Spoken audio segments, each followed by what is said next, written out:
في ناس بتتولد معاها فلوس، او زي ما بيقولوا بيتولدوا ببقهم معلقه ذهب، وفي ناس تانية بتلاقيها بتنحت في الصخر علشان بس يا دوب يعرف يقضي اليوم بتاعه. ولو انت بصيت على الحياه من المنظور ده بس هتحس ايه ده مفيش عدل كفايه في الحياه. بس هي صدقني عمرها ما بتتقاس كده، عمرنا ما بنشوف الحياه من منظور واحد بس. ده غير طبعا ان في امثله كتيره جدا لناس بدأوا حياتهم من الصفر ويمكن من تحت الصفر كمان، ويعرفوا يوصلوا لاماكن ان هم مبسوطين ومرتاحين فيها ماديا. بس انت عارف بقى ايه الحاجه الوحيده اللي انت لو بصيت لها من اي اتجاه هتلاقيها دايما عادله، وهتلاقي كلنا معانا نفس الحاجه دي؟ هي الوقت. انا وانت وكل الناس اللي تعرفهم واللي عاشوا على الحياه دي كان عندهم 24 ساعه بس في اليوم. بس تفتكر كلنا بنعيش ال 24 ساعه دول؟ فتعالى بقى في الفيديو بتاع النهارده نتكلم ازاي نستغل ال 24 ساعه اللي موجودين في يومنا دول احسن استغلال.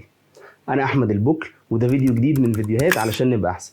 لو اول مره تشوفني او لو مهتم بالمحتوى ده عموما فما تنساش بقى تعمل لايك علشان يساعد الفيديو ان هو ينتشر، وتعمل سبسكرايب وتشغل الجرس عشان يوصلك كل الفيديوهات الجديده اول ما تنزل.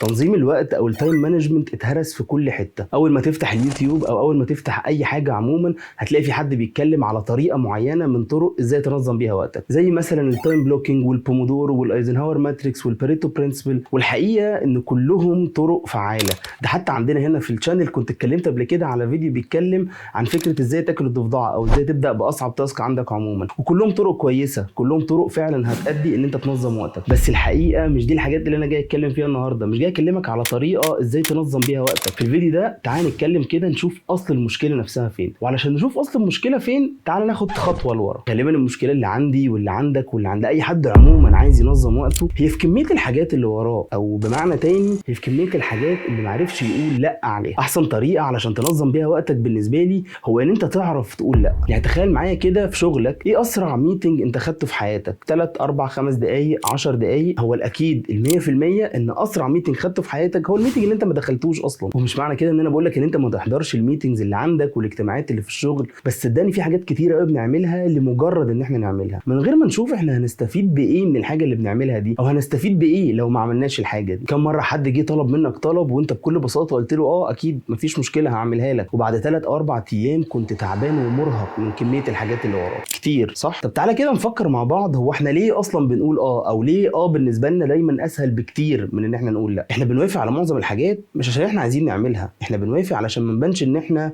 ناس بجحة او ناس مش بتحب تساعد الناس عموما. وكلمه لا عموما ممكن تكون صعبه لو قلتها لواحد صاحبك او لمراتك او لجوزك مثلا او لحد من قرايبك، لان احنا في الاخر بنحب الناس دي ومش عايزين نزعلهم مننا. وبيني وبينك كده برضو احنا ساعات بنبقى عايزين منهم حاجات، فمش عايزين برضو لا اللي احنا بنقولها تبقى هتترد لنا بعد كده. ودي حاجه طبيعيه جدا لان التعامل بيننا وبين الناس هو اساس العيشه اللي احنا عايشينها. ان انت تكون مبسوط او مش مبسوط فهو غالبا بيعتمد بصوره كبيره جدا على تعاملك مع الناس اللي حواليك. فلازم فعلا تكون خدوم وتساعد الناس اللي ما تعرفهمش قبل كمان اللي تعرفهم، ودي حاجه جميله وما يختلفش عليها اتنين. بس ما تنساش برضو ان انت من حقك تقول لا لو انت مش شايف ان انت هتكون مفيد في الحاجه دي، او لو انت في فتره في حياتك وراك حاجات كتيره جدا ومش قادر تعمل حاجه زياده، وده حقك في الاخر. كان في جمله كده سمعتها كانت حلوه جدا بتقول ان انت اي حاجه بتقول عليها فانت بتقول لا على حاجه تانية كان ممكن تعملها في نفس الوقت ده. خليك فاكر ان انت لما بتقول لا لاي حد هو قرارك انت ان انت تقول لا على الحاجه دي، بس لما بتقول دي مسؤوليه كبيره ان انت تحشم حد معين ان انت هتعمل له حاجه معينه،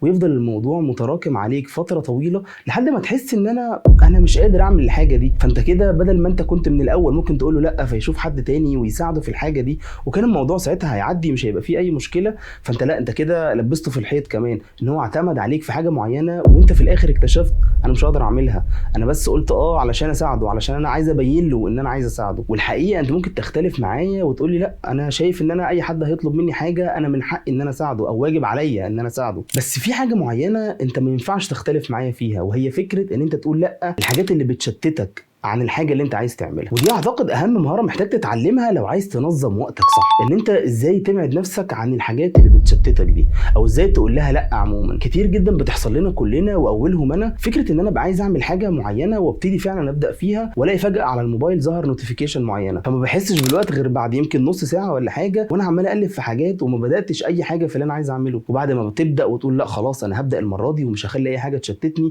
بتلاقي حد مثلا من صحابك كلمك ويقول لك يلا ننزل، فبتلاقي ان انت وانت واحده واحده عمال بتتسحب عن الحاجات اللي انت عايز تعملها، شويه بنوتيفيكيشن من الموبايل وشويه بمكالمه تليفون وشويه تتغدى وشويه تنام، كل شويه بتلاقي نفسك بتبعد خطوه عن الحاجه اللي انت عايز تعملها، وتيجي في اخر اليوم تقول انا محتاج انظم وقتي، انا مش عارف انظم وقتي كويس. بس صدقني انت لو بعدت عن كل الحاجات دي وهتلاقي الوقت الكفايه ان انت تعمل الحاجه اللي انت فعلا عايز تعملها او اللي شايف ان هو المهم دلوقتي ان انا اعمل الحاجه دي.